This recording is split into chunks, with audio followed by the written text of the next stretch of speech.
To start, I apologize in advance for the length of this story and want to firmly make sure that I don't care if it's believed or not.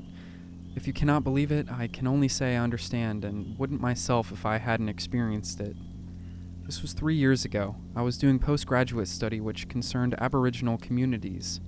I was allowed a placement in the Yolngu town of Remenjing in Arnhem Land, which is a tiny strip of halfway urbanized land that borders the huge fuck-off bog, which is rather kindly called Arafura Swamp. The swamp is probably one of the most wild places in Australia. Imagine a country-sized swath of perpetually decaying forest flooded in a stagnant, foul-smelling water plane, and with crocs, a real danger. My place was basically a shack, and it was right at the edge of the swamp. It was technically not within the town limits and actually sat a good couple miles away along a dirt road. It was an abandoned country house, and I had it all to myself. The back had a veranda that looked out over the Great Black Swamp. Some very impressive views come at dusk, and on either side it was enclosed in a dusty circle of eucalyptus. I knew literally no one out there, and I won't lie when I say it was pretty creepy those first few weeks trying to acclimate to being more truly alone than I had ever been before, in this old rusty tin shed of a house halfway out of town in a clearing at the edge of the swamp. But adaptiveness is a virtue, and I soon found myself spending my spare time fixing up the place and even sowing seeds out front and chopping some of the smaller trees down.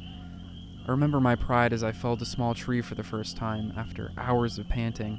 When I went into town and sold off the wood, I told the folk there that it had taken a lot less time than it really did. They were all accustomed to hard labor, and it was quite a culture shock when I took dinner at homes that didn't have a television, let alone a computer. The people did not all live in exactly what would be termed poverty, as some places were wealthier than others in the typical sense, and there was a real effort at maintaining a distance from some norms of outer society anyway. For example, there was, and remains, a ban on booze that was taken fairly seriously while I was there. So I was sober for a full year, although many hearing the story have suggested I was drunk or high. The first month or so was rocky but invigorating and really kept me going. As I've said, I struggled a bit with the isolation and having to spend my time doing things I never usually would, like tilling the soil and chopping timber wood, but it was a great detox, and after a while the smell of the swamp got less shitty. At first, the sounds of the different birds and nightlife damn near kept me up at night, but in time I learned to distinguish the birds and reptile noises and found comfort in them. On 2 occasions I was lucky enough to hear the booming voice of a croc near the house. It was real back to nature shit, and by the second month I really got into the swing of it and had adapted fully to having long periods of time alone with myself in the bush. It was some time this second month that it first happened, though at the time I thought nothing of it. I was sitting on the back veranda on a very warm, crisp afternoon. I was reading, I think, when sometime I became aware of a strange silence. I had to strain my ears for a while, but soon I could confirm that the only sounds were a light breeze, the soft movement of the water, and the creak of my rocking chair. The usually all-enveloping choir of birds and bugs and frogs had at some point subsided. As I registered this sudden silence, a feeling like no other crawled down me, and I actually physically shuddered. It was like my bones were briefly frosted, and I was washed over with an internal coldness and a tingle throughout my skin. I became very dizzy and thought I might vomit, so I stood up, and in that second that I put my head it happened and was over before I could register what I had seen. It's impossible to describe how I must have perceived at the time, but all I can say is that I saw a nearby tree, a long, thin white spear that stood some distance back from it and beneath a couple of bigger ones. This tree was like many others. It had shed its branches, leaving just the trunk standing upright. What I saw was this tree twitching rapidly like it was having some seizure before wriggling into place and going still again. No other tree nearby did the same. I doubted my own eyes. Dizziness forgotten, I stared at it for a long time, not terribly scared but not particularly comfortable either. I could not tell what I had seen and whether or not it was a side effect of the head rush or not. The tree just stood there, still as ever, and I noticed the birdsong had come back and the warmth returned to my body, and I forgot about it for a long time. I had gotten in with a school teacher in the area and now spent 3 weekdays getting to talk to kids at the education center, so I was spending less daylight hours at the house. On those swamp-lit dusks, I would tend to sit on the veranda and have a quiet smoke, maybe read until night came. As summer was turning into whatever season came next, the cycle was not very pronounced in that region, which remains very humid most of the year. I noticed an increase in insects. I don't mind bugs, but I think everyone is slightly creeped out by those long-legged flying crane flies, but in that area they're called daddy longlegs. I remember sitting at the veranda and seeing for the first time a great swarm of these things, maybe just hatched, forming great clouds against the orangey light of the sky. The crane flies in that swamp got so big you could hear them rustling against each other, and that's no exaggeration. These things could be meters away from you, and you would hear the vibration sound of their wings. As I say, I'm not too afraid of bugs, but when I went to take a piss in the middle of the night, the toilet was a bit of an outhouse, I would find myself in a cramped space with a gull-sized crane fly buzzing around in the light, occasionally bumping into me and feeling my body with its long, horrible legs. I was a tad on edge. The other bug, which began to cause me some anxiety, was kind of a mollusk-like barnacle, which would appear in clumps on the water edge after it had been raining. These things weren't particularly creepy, but they worried me because they grow rapidly and would often spread to steps on the veranda. I asked a local fisherman how to remove them, and he went into his truck and returned with a metal paint scraper. So I added the job of scraping these little barnacle things off the old wooden steps. It was not fun experiencing their reddish interior bodies, the way they peeled off like a hard-shelled scab and truly noxious smell. Aside from the growing presence of the insects inside and around the house, I was keeping well. I kept clearing the area of weed plants and chopping down little trees to sell in the town. As well as insects, the seasonal change had brought a tide of litter in the water, which I was told happened every year. More and more clumps of old plastic bottles and shit were accumulating in a line outside the house. I started picking them up in the mornings, keeping the water area clean while I was there. It was as I did this one morning that, for whatever reason, I chose to look directly up at that old white tree I'd briefly freaked out over and saw that it was not there. At first, I was more confused than frightened. I paced the waterline, convinced I had mistaken where it was placed, but no. There was no mistake. Everything about the area looked as it always had, clear in my mind from many evenings' study. All but that little tree, where now was just a bare spot of land. I had no time to think of it, but as I spent the day teaching, I more and more dreaded the return home. I even tried to arrange for a couple of friends I'd made to come over that night, but they insisted on postponing till the weekend. So I drove home alone that night, and when I got back it was full dark. The evening calls of owls and swamp birds gave me a little comfort. I couldn't shake the image of that shivering tree. I had no reason to think anything of it, nor what it might mean, but the image, like a horrible glitch in reality, pestered me no matter how much I tried to distract myself. I'll never forget that night as I lie wide awake in the dark, hearing outside my window this sound, this slow, drawn-out creak and cracking noise. I'd heard it before, one sound out of the forest of many, but on this night it pierced my frayed nerves. I lay there a long time listening to it. It sounded like some kind of rickety pole was swaying barely inches away from my window.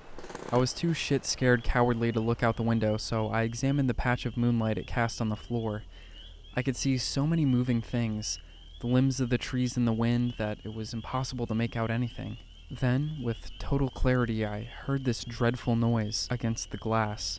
There was no mishearing it, no denying it. As plain as day, there was something tapping the glass just above my head.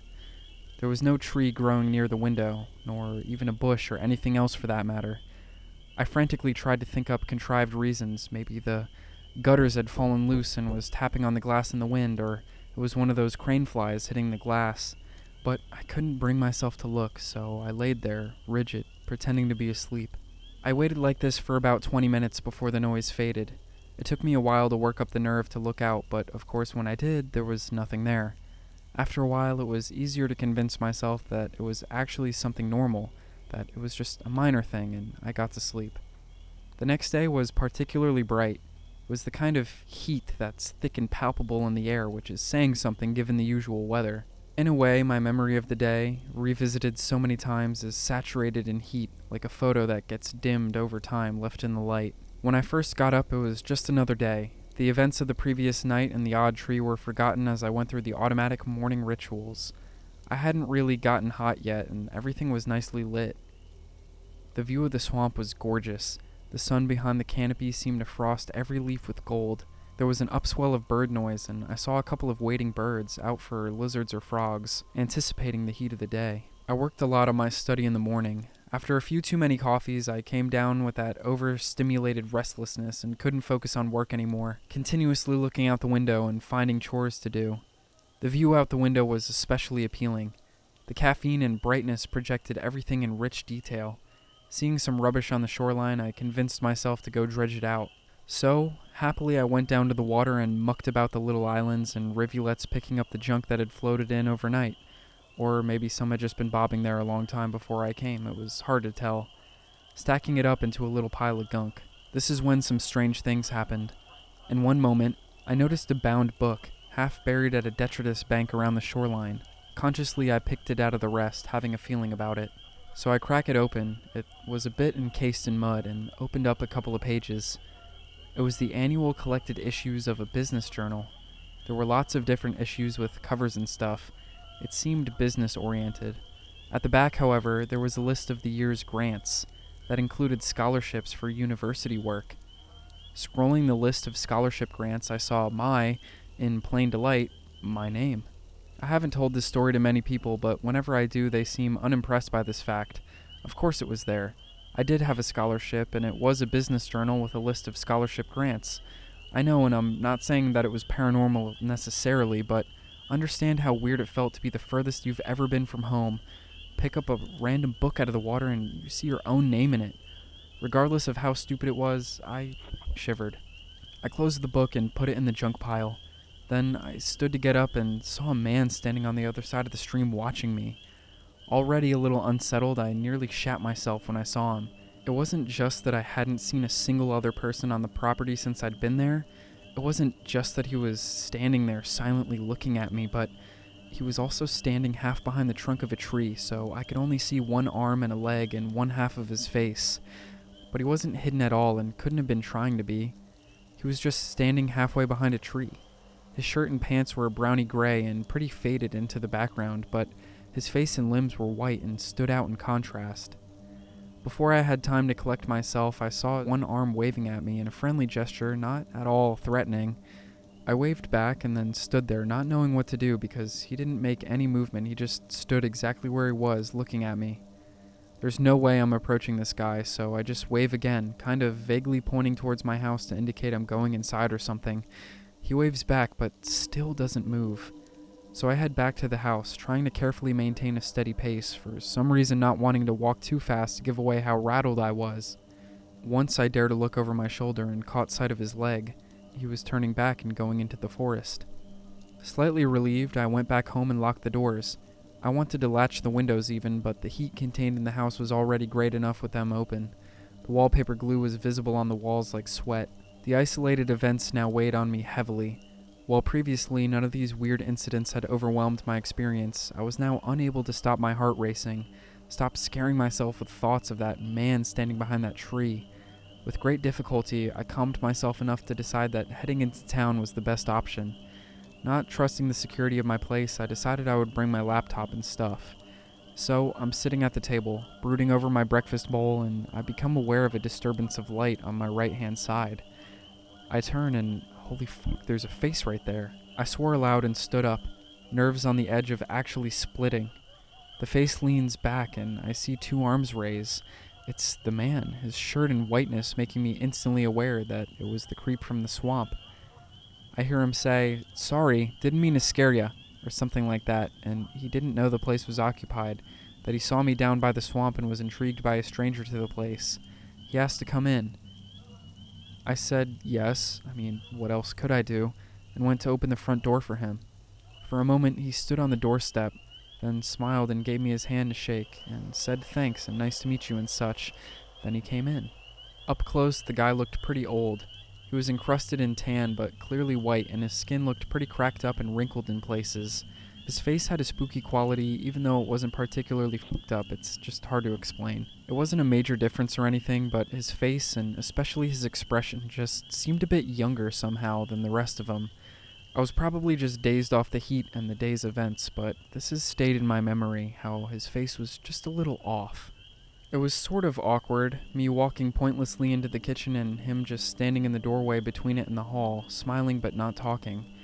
I asked if he wanted coffee, and he said sure and sat down, then asked about me and what a whitey was doing out in the swamps. I told him about my studies and sort of vaguely, tentative to say too much to this weird smiling old guy. But as it turned out, he didn't seem to be remotely interested in me at all. He just smiled dozily, and as soon as I stopped talking, started telling me about himself without any indication of hearing what I'd just said. I put down the coffees and sat myself at the table as he carried on excitedly. He would sometimes get ahead of himself, and just at the end of a sentence with a jumble of gibberish words in his thick bushman accent. He didn't seem immediately threatening, but I definitely did not feel that he was of his right mind. He said he lived up north, but lived off the land, in the swamp most of the time. For a long time, he just spoke of tilling soil and catching his own food, living in huts and shit, but then he awkwardly cracked out a peal of laughter and asked loudly, "You got a girl here?" I was pretty taken aback, but before I could answer, his smile completely flipped and he asked, suddenly stern, almost angry, "Is there a girl here, mate?" I shook my head, but now the atmosphere had changed completely. He was gripping the table hard. And then, just as quickly as it came on, this moment passed and he continued on as if nothing happened. It was the most schizo thing I'd ever seen. I can't remember what he said after that, but eventually he showed himself out, coffee left untouched, and after walking a while down to the swamp looked back at me and said, as if touching on a shared joke, "Couldn't keep a girl safe here with all them bloody warrigals," and walked off. Warrigals was a word used to describe Aboriginal people in like the 1800s. Fairly creeped out, I locked up the door and took my gear to the car and out to town. The heat wasn't letting up and the car ride had my mind in a bit of a haze. Outside the school, I saw another teacher packing her things into her own car. She waved and I pulled up beside her. I must have looked shaken because she asked what was the matter with me. I told her about the weird man, to which she grinned knowingly and said, "Did he scare you?" She said he was mischievous but harmless. I remember her words, "He'll fuck with you, but he doesn't hurt a fly, if it is him." She said he wasn't seen often. It was as if we were talking more about a folklore tale than a real man. Apparently this man had lived near the area about 9 or 10 years ago. As recently as that, he had been a regular visitor to the town and well-liked guy. She had been much younger, but remembered how he would drive through the town and sell veggies and homemade jam, that he was fondly regarded by most. His wife was typically with him, and she described them as a sweet old couple. The two were regarded highly enough that when his wife passed away, she was buried near the grounds, and some friends from the town helped do the funeral. The guy was obviously distraught and seemed completely shell-shocked for a long time after it happened. His trips into town got less and less frequent. His demeanor seemed subtly changed, still jolly, but in a different, stranger way. His behavior was increasingly odd. Everyone understood his pain following the death of his only real close companion, so when he referred to her in passing, her daily doings as if she wasn't dead, there was mostly just sympathy, as well as the expectation that with some support he would get back to his old self. But things only went downhill from there.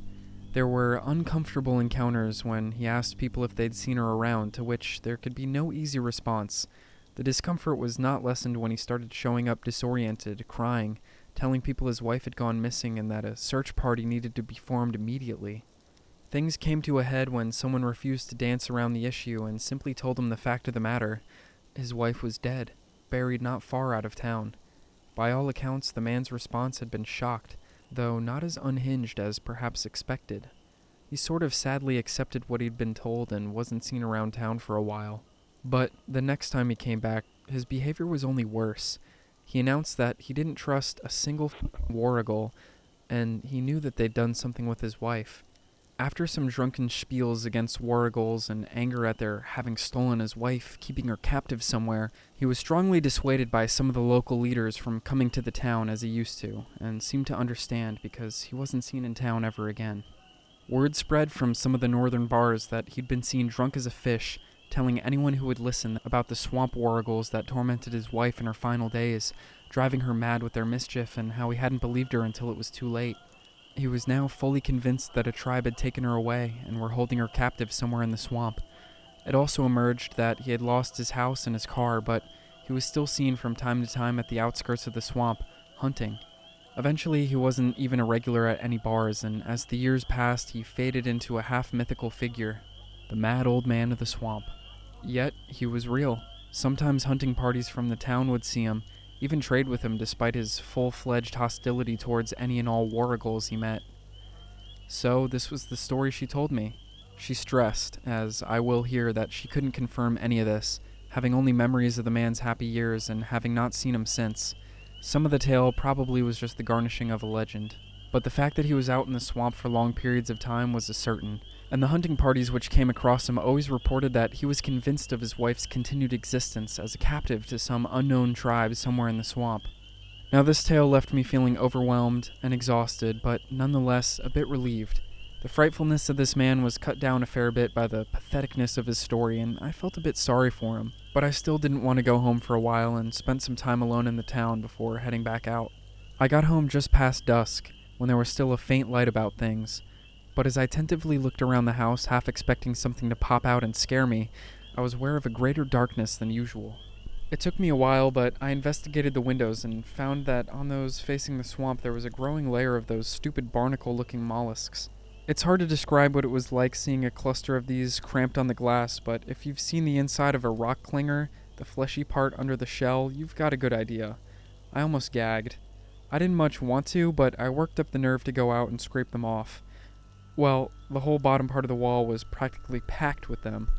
A lot had been there a long time, or maybe had dried up and hardened in the sun, because scraping them off was like pulling teeth, and when they finally fell down they took a wee bit of splintered wood with them. Darkness settled and I was still going, working by the indoor lights and my torch.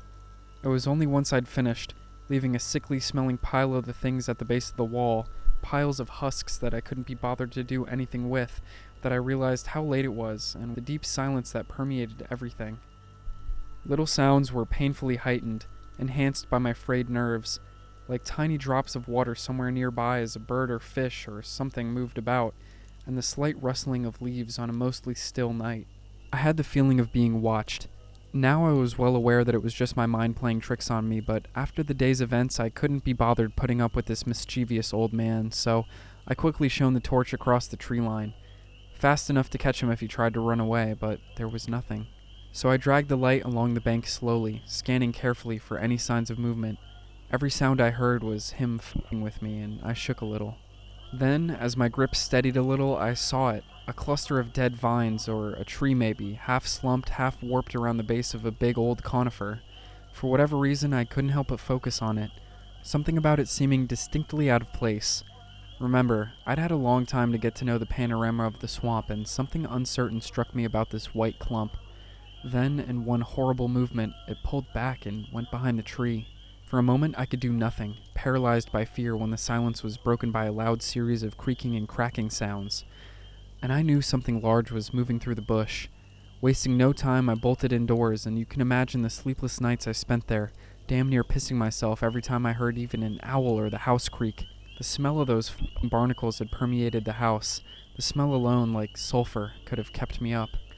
The tapping from my room resonated into the living room where I huddled on the floor like a paranoiac. Somehow the crane flies were getting in, and now and again one would land on me and I'd have to crush it. I remember hearing a sort of clicking sound and looking up to see my ceiling coated in the things. As I looked at their black, massive bodies, the tapping seemed to register my pulse, getting louder and faster. I was sweating profusely, scared to look at the windows, trying to ignore the heat and the bugs and the tapping until it was too much, and I switched on the television, an old set that still had rabbit ears, and picked up a barely glitchy signal, but at least it drowned out the tapping. The screen just showed static and the vaguest forms of what looked like an infomercial or something, but the sound quality was perfect when I heard, within seconds of it switching on, "Annual scholarship grant has been awarded to Anon Anonymous, who will be doing field work up in Arnhem. Congratulations, Anon." The words just registered dimly, and I couldn't be messed with anymore, so I just left the set on, and the sound worked for a couple more names before giving out and giving way to a soft static, which I turned up to full volume. The tapping noted this and got louder, beating like a metronome. At this stage, I was almost laughing. I felt a bit delirious and couldn't get a grasp on this if it was really happening or not.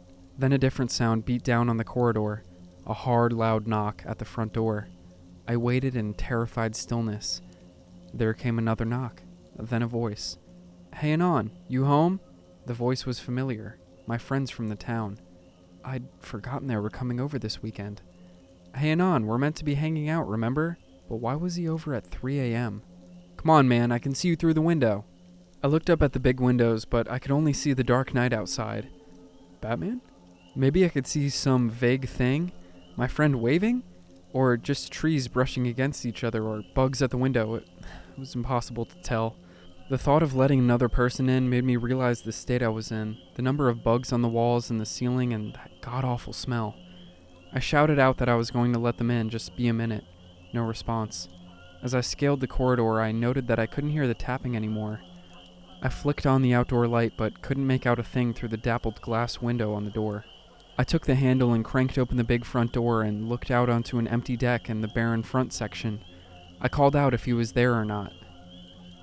Then, from behind me, I heard the reply. "The other door, Anon." What the fuck, I think. I definitely heard him calling out from the front, but at this stage I can't be sure of my own senses, so I just call out that he shouldn't be lazy and should just come around the front. A long pause as I stand at the open door, then, "Come on, Anon, don't be lazy, come around and open the door."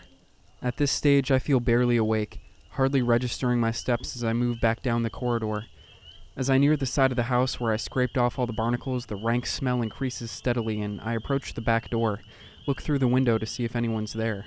For a moment I see nothing, just the bare swamp on all sides. Then I turn to look onto the side of the door and see looking back at me a face so fucking horrible I don't even like to think of it today. The only thing I can compare it to is pick-related. I scream and fall back, and it fucking bolts. The shock left me dizzy, and I thought I would vomit. The smell reeling together whatever sanity I had left, I knew I had to board up the windows, lock the door, and wear out the night. As I regained my senses, I had to hold onto the wall, grab onto things to pull myself up onto two legs.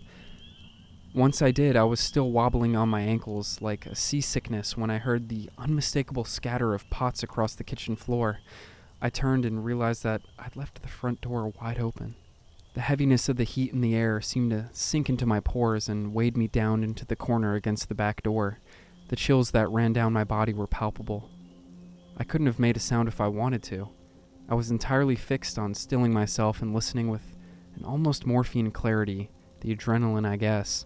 Then again, the clash of disturbed cutlery, and a slow wheeze like a choked inhale. When it was silent, I could still barely contain body shivers. My mind wasn't processing a thing but for any noise from the kitchen. I registered the cold impression of the door handle in my palm, but wouldn't dare turn it if it creaked. Then, a soft crunch, like of skin pressing on the floor. I saw something white breaching into the corridor, and again the low wheeze. Leisurely, the small round eyes swiveled around and looked right at me. I fucking bolted it through the door, a flash of white light through the windows. Running for the open door?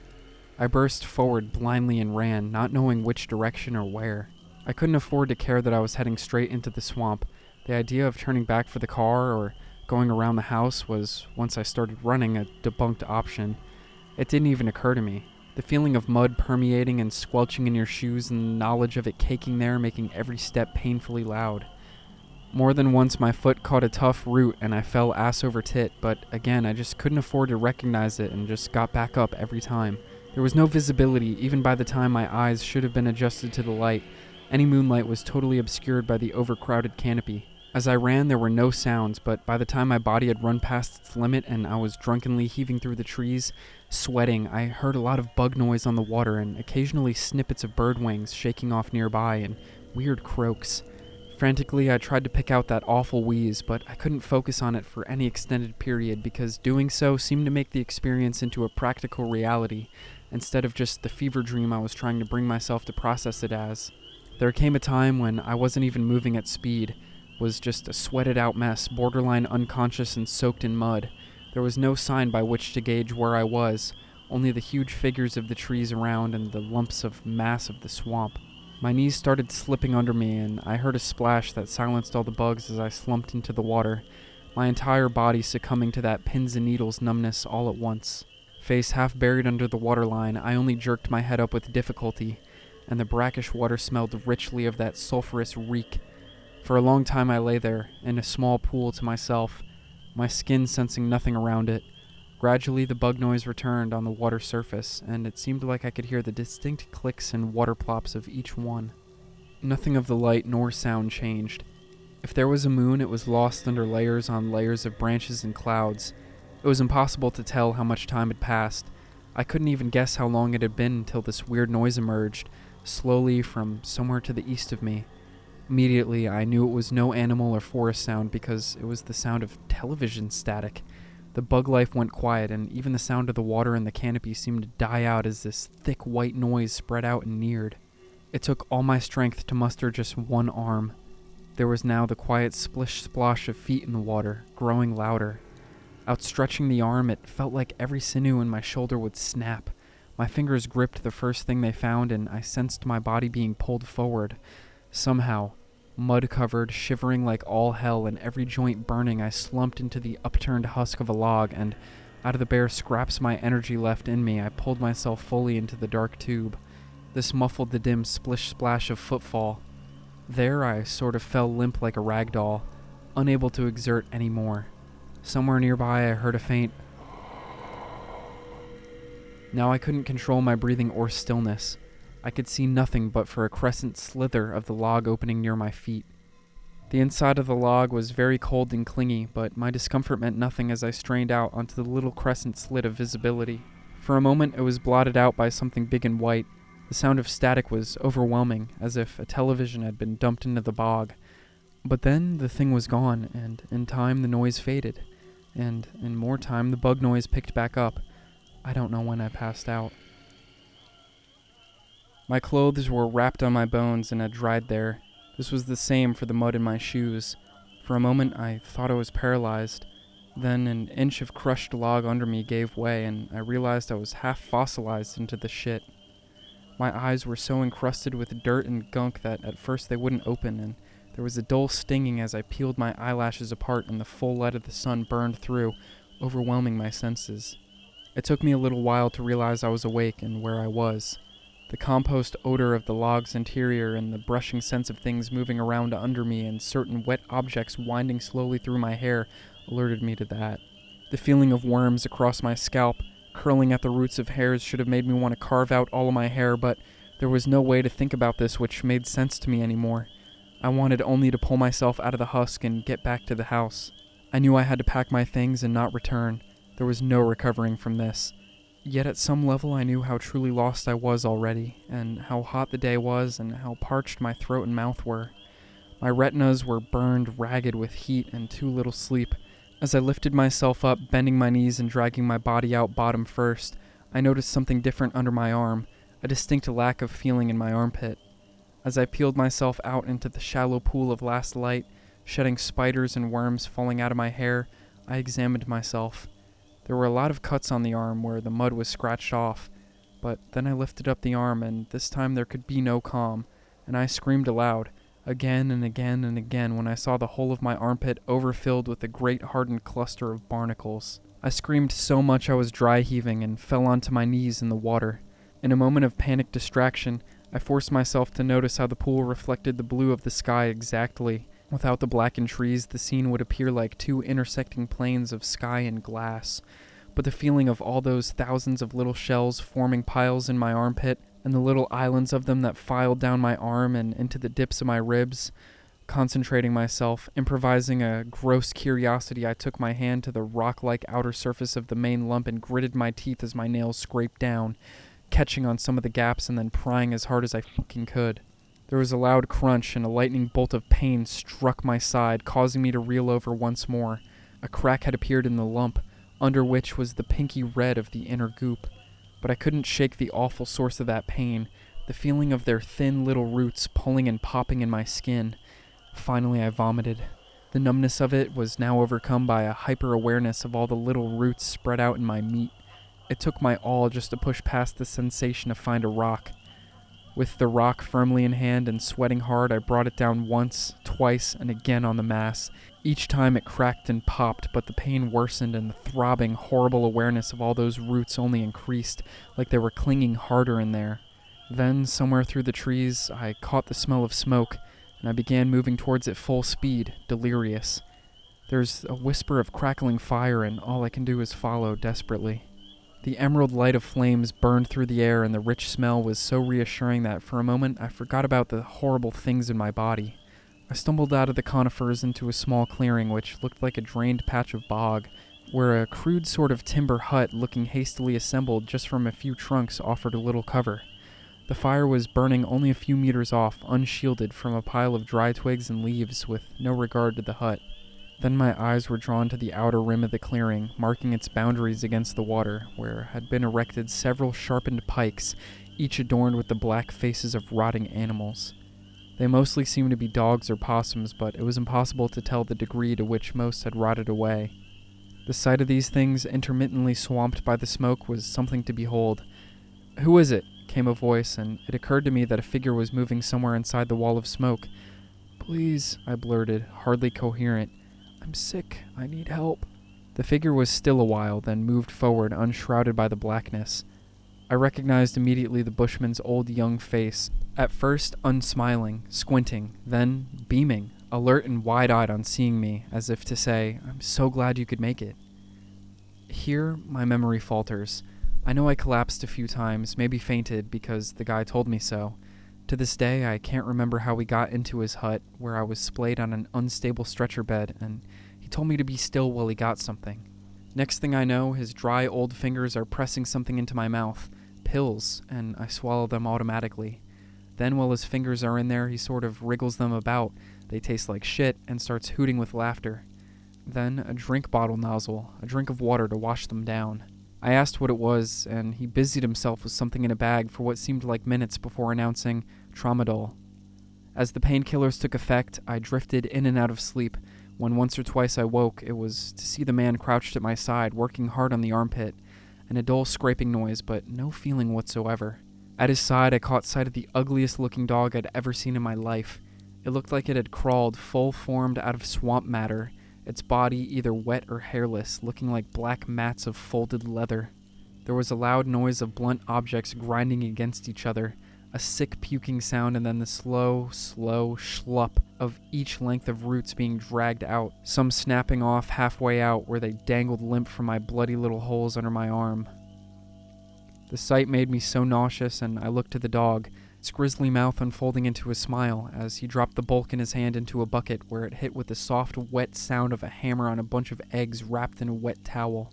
Promptly, tail wagging, the dog dipped its snout into the bucket, emerging seconds later, panting here, with the limp threaded mass in its jaws, its thick saliva running in with the blood as it crunched it up, and in painful-looking gulps began to down it. As it did so, I noticed how its gums were crowded with little, dried-out hole scars. I passed out. I came to sometime later that day. The shadows were slanted at a new angle, making deeper shades. It seemed to be late afternoon. The day was still boiling, but a strip of gray clouds hung in the otherwise abandoned sky. A constant stream of wetness poured out of my bare chest and arms, and I could feel it pooling underneath me. Groaning, I moved onto one arm and nervously looked at the end results. There was a lot of blood and dirt, and no bandages. There was also a series of small black holes cramped in my flesh under the arm. The hair, it seemed, had been uprooted with the stuff, each leaking a little stream of blood, baked into a light crust in the heat. A couple still had small roots hanging out of them. Teeth gritted, I pulled these last remaining ones out, all too sensitive to the feeling of their wet length peeling out, and the cold of the air on the nerve endings and exposed meat in the newly evacuated hole.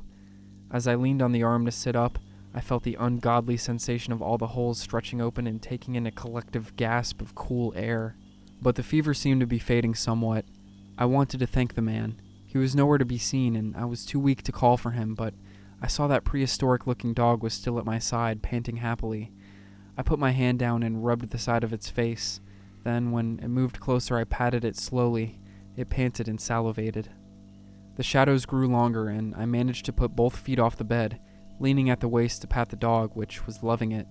It was the closest I'd had to a normal experience in so long that this simple activity felt like the greatest comfort in the world. Then the man stooped in, grinning madly, and asked how I was doing. I told him good and thanked him profusely. As with the previous time, he just seemed to zone out, just waiting to say his piece. Unceremoniously, he thrust me a plate of ill-smelling meat chunks, as if to shut me up. I was and am to this day a vegetarian, yet that rancid meat will probably always stand out in my mind as one of the best meals of my life. "I'm glad I found you," he said, more than once. He spoke in the same hurried pace as last time, if not more. He seemed to not want to discuss my health or how he removed the barnacles, opting instead to give me a long spiel on the f***ing warrigals. However, as he went on, it was clear he considered the barnacles just an extension of warrigal phenomena, some kind of tactic they used or form they took. But it wasn't even that clearly defined. He connected patterns with all the enthusiasm of a conspiracy theorist, all the time chucking his dog little chunks off his plate, eating none himself. Somewhere in the distance, a series of whoop sounds hollered.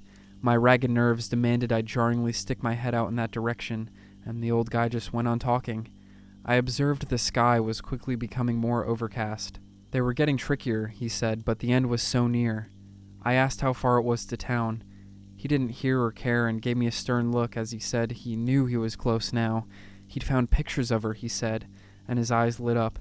He pulled 2 mud-caked volumes from his bag, and with practiced flipping, he opened them both to the pages he wanted to show me. I examined them. One was an old etching, or a photograph, it was hard to tell. The other a woman's weekly magazine from a few years ago. In each he had drawn a hard circle around a face in the background. In both a woman, though clearly not the same person. But I nodded regardless and said, "Is this your wife?" Now he stood up, his plate crashing onto the floor. "How the fuck did you know that, eh?" he yelled. The dog released a low whine, recognizing the change in atmosphere. Now the sky was pocketed with light patches. Drizzle was beginning to fall.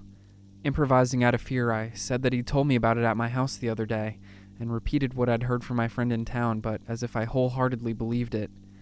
As he listened, he seemed confused, then weakened, almost apologetic, and sat back down, picking up the plate and continuing to feed the dog half-heartedly. "Yeah, I did, didn't I?" he mumbled, convincing himself as he spoke. I realized he did not know how many days had passed since we'd met and struggled to bring the memory into clear focus, his face a picture of frustration. Then a light moved across his face and he was back to the big smiles and frantic speech. "They had her in a glass vault," he said, "in the middle of a carving out in a dry patch of woods. They used rituals, didn't play by our rules. They were, as he said, disgusting, so disgusting." As he said this, he threw pieces of meat into the dog's mouth faster and faster. "At first, I thought she was just getting old, seeing things," he said, "but then we found footprints heading to the house, none leading back. That's when I knew they were coming for her. And now they want me. They want to draw me out, luring me with these pictures." He produced more magazines, with almost every page showing a circled woman's face. He went on and on about how they disgusted him, about how the only way to get her back was to play their game, however long it took. But he kept returning to disgust, how much they disgusted him. The rain beat harder and harder, dripping through the wide spaces on the roof of the hut, and it seemed to push him deeper into the spiral he was on, of talking about his disgust. Once he'd said he couldn't shake it, and seemed to be unable to contain his disgust. Then he grabbed the dog's snout hard and yanked it headfirst towards me. "See that?" he shouted over the rain, thrusting the whining dog forward. "See what they do?" Forcibly, impervious to its attempts to wriggle away, he pulled its lips up and pointed out the hole-ridden gums. "See?" he screamed, more worked up than ever. The rain was splashing through quite strong now. His eyes were furious. He seemed to not notice as the dog cried and dug its claws into his hands, hard enough to draw blood. He had gripped its top and bottom lips hard and was screaming more and more as if to drown out its cries. "See what they do?" as he pulled the top and bottom jaws wide, wide open. "No," I said weakly as there was a little crack and the dog gave a long howl of pain and began wriggling harder and faster, battling its master's hands incessantly for him to stop, but he only pulled harder. "How disgusting it is!" Even as I limply raised an arm to protest, a line of blood was forming at the sides of the dog's mouth, its big wet eyes filled with pain as the edges of its mouth ripped and split further and further. It was going nuts now, howling for its life and striking over and over, but he lifted it off the ground and with a face of furious effort slowly wrenched the jaws apart. Suddenly they snapped fully apart, spread out, broken, revealing its raw, gagging throat slick with blood, which released an unearthly, gurgling moan. With that, he dropped it to the floor, but the poor thing wouldn't stop making that noise and thrashing, beating its skull against the hard floor over and over with bloody thumps, splintering the jaws even further until finally it must have just given up because it lay there moaning softly, its little chest raising and lowering with pained breaths. Wasting no time to collect himself, he picked up an already sharpened pike and, in what seemed like one movement, had picked up the dog and dragged its entire body through the pike, so only the tip announced itself above the split jaws. I wanted so badly to believe that it was dead, but as I looked I saw one wet eye flick down to meet mine and I had to look away. As if reading my mind, he said, with a gradual return to his vaguely sad confusion, "They have to be alive, for the rituals." He shuffled out of the hut. bearing the pike on his back. I knew I had to escape, but the rain was only getting worse, so I went out, foolishly to observe his efforts in clearing the ground and drilling the base of the pike into the ground, establishing one more totem. But I noticed a sense of something about him. He let go of the pike, and rain running through his scruffed beard stared out into the forest. I followed his gaze, past the lines of conifers and the overlapping walls of mist just in time to see it. A huge old pine, bending at the middle, shaking slightly. Move. It almost bounced back into place, shedding a coat of water into the air. Then the tops of the trees, huge trees, rustled with the movement of something pushing them apart. As we stood under the fresh pike, there was a roll of thunder from the woods, but not thunder. A higher noise, like metal plates ground against one another, followed by a set of huge impending thuds that sent vibrations up my legs. Under the noise of the rain, I was aware of the sound of thick static, and I started backing into the hut. The old man stayed in the mud in the rain and began shouting things I couldn't hear. There was another deafening groan, and a dark shape brushed through the highest tops of the trees momentarily. The old guy was at the wall now, picking something up, a rifle. There was a click, and then immediately he fired. "Come on!" he was screaming. "Come on, you..." There was another shot and another. The tectonic groans came more and more, and the trees were being bent and pushed by something massive behind them, and the old man screaming at them into the rain to show themselves. "Where is she?" he screamed, face red and wet and saliva streaming from his scarred mouth as he hollered, releasing a volley of shots in all directions. I moved to the edge of the door, slipping behind him in the frothing mud, all while keeping my eyes on the forest line, transfixed in some sort of horrible wonder by the huge things in the pines. "Where is she? What have you done with her, you..." Through his screams, I could hear the wavering vibrato of tears. Then I saw it, if only for a second, this enormous black shape moving back behind the trees, then a long, tree-like limb stretching out and wobbling forward, testing the air like a feeler. The static sound and the sulfur smell were richer than ever now. The air felt electric, and now two more stood at full height and were taking ground-shaking strides towards the hut. One snapped its lump of what I suppose was a head right around, and I caught sight of its two white eyes. Too much for me, I turned and fled. I stumbled in the rain and cracked my bad ribs. Pulling myself up, I hobbled off as fast as possible, hardly able to see through the rain, as volleys of faraway bullets exploded against the deep tectonic scraping of the huge fucking things. And over the top of it all, the man's wild voice screaming its lungs out, "Where is she? Where is she?" I ran for I don't know how long, splashing my face down in every other rivulet, getting mangled by every other thorny bush. The landscape was totally changed in the rain, overflowing with little waterfalls and the nervous swaying of old trees in the wind. The commotion was overwhelming, and as I crashed my way through the dense brush, I became alerted to some calls coming not far off. It was my name, in my friend's voice. This, I thought, and turned to run in the opposite direction, foot snagging on a collapsed branch. I yanked desperately at it, the voice getting closer and closer until finally it broke apart and I sprint forward, directly into the f***ing thing. I screamed as its arms thrust out of the trees and grabbed me by the shoulders and tried wildly to escape, until I was looking at the terrified, confused face of my friend from the town, and his two buddies trailing not far behind. I'll keep the rest of this brief.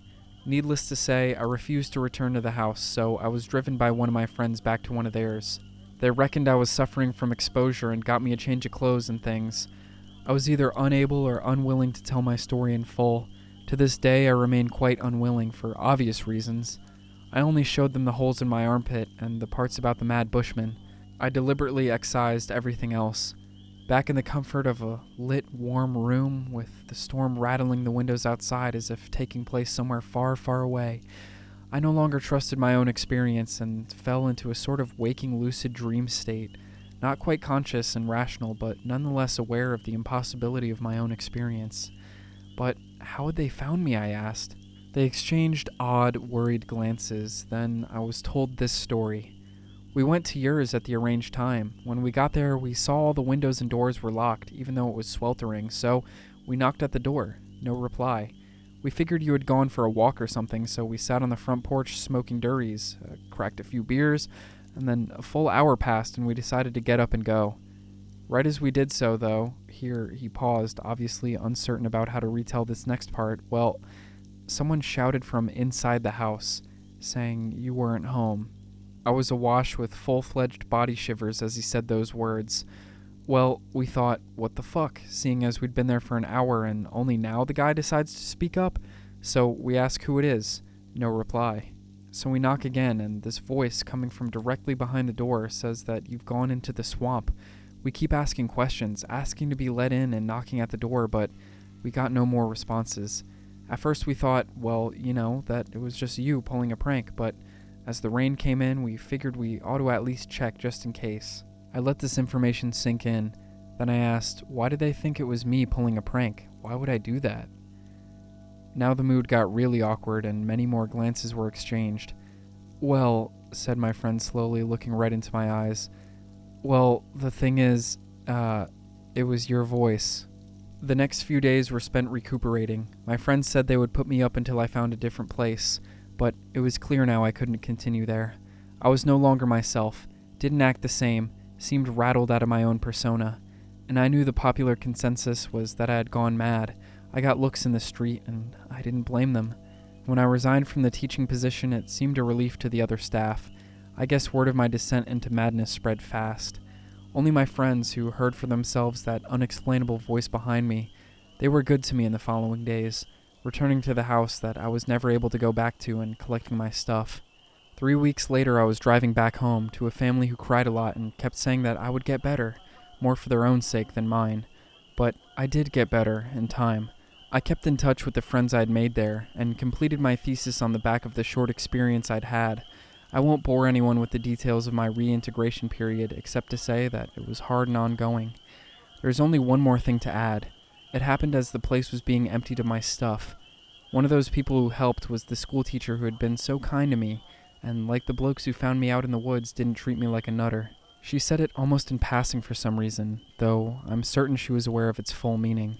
She said, it's no wonder you came across the old swamp bloke. That place you were staying was the old house where he and his wife used to live. Okay, that was kind of a hard one to read with all the run-on sentences and spelling errors and, mostly lack of punctuation, but I think we mainly got through it. I thought it was a pretty good story, aside from what the heck was the thing that mimicked the voice, and, what did that have to do with the giant tree things that, that wasn't really ever explained. Like, were those connected? Were those separate entities?